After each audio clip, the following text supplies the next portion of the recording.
We are finally getting some momentum in the market. Last week we had some traders who did really well trading. I'm going to show you how to make some money trading the pound yen for this week, and I'm going to show you the news that you need to watch out for the pound. Let's get into it. What's going on, everyone? I am back for another chart breakdown video. Today I'm going to do the same as always, where I break down the pound yen, show you the new levels and scenarios for the upcoming week, and then I'm going to touch on the news for the pound coming up. Let's get into this chart. Okay, so we're starting on the weekly chart for the pound yen right now. One thing I want to point out is the candle that we had on the weekly from a couple weeks ago is a really strong buying candle, but that was entering the level of rejection that we saw here in the past over to the left. Last week's weekly candle, if you look at this candle here, this is a rejection candle.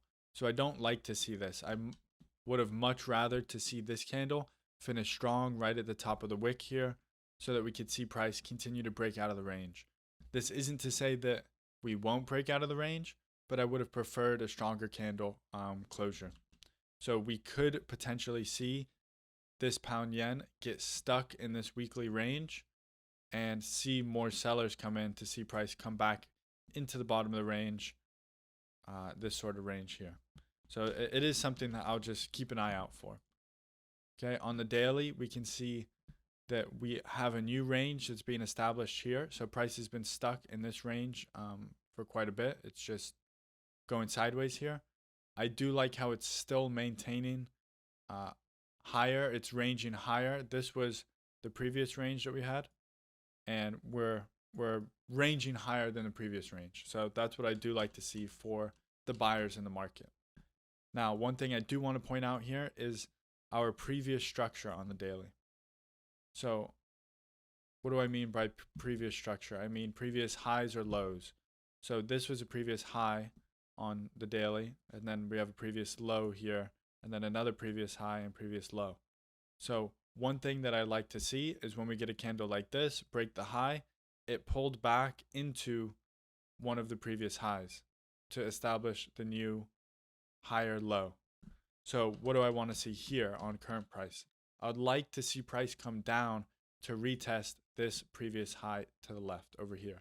So next week, I want to see price pull back and then do a continuation long to retest the very, very highs up here, the highs of this weekly range to the left. So that's something I'm going to be looking out for. That's just a little bit of context. So when we go down to the 1 hour, you have a bit better of an idea. So that level on the 1 hour is this previous high over here. So it's this whole green zone here. So looking for price to come down into this green zone before we see a continuation long. One thing I do want to note though is this isn't the end all be all zone for longs. We could see price retrace deeper into this 183.70 area before we see longs.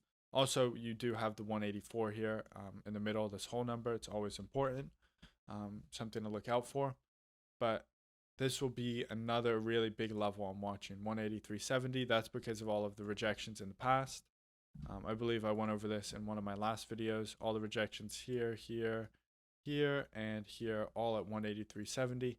Acted as resistance. I'd like to see it act as support now. Let's get rid of those. Okay, so let's draw out the scenarios a little bit cleaner. So price coming short into here to go long, or short into 70 to go long.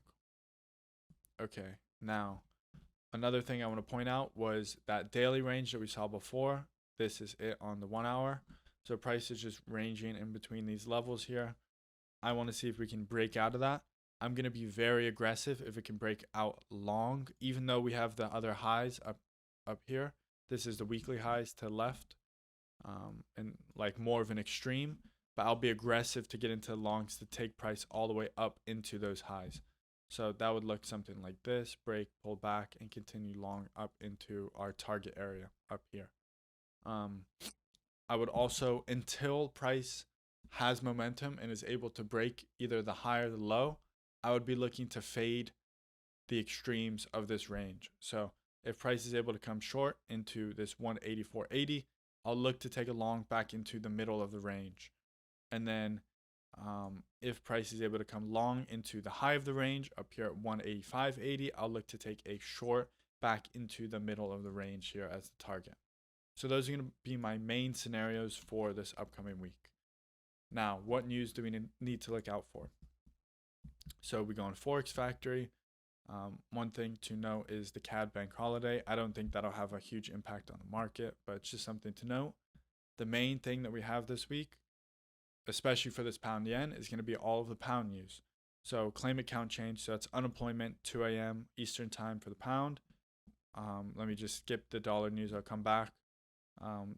Wednesday, 2 a.m. CPI on the pound. And then also we have on Friday, 2 a.m. Eastern time on the pound, retail sales. All super important news. It could drastically impact the pound yen. So let's just go back up to, Tuesday at 8:30, core CPI on the dollar. Another really big news event. I would say this one has a greater chance to be able to impact all of the currencies, not only dollar currencies. So I'd really be watching out for this dollar CPI as well. But just for trading the pound yen, 3 big news events at 2 a.m. Eastern time on Monday or Tuesday, Wednesday, and Friday. So you need to look out for those. As always, please remember to like, comment, subscribe. It really helps me out. Help me hit 100 subscribers. I'd be very thankful for that. And I'll see you guys on Tuesday for the update video. Good luck trading.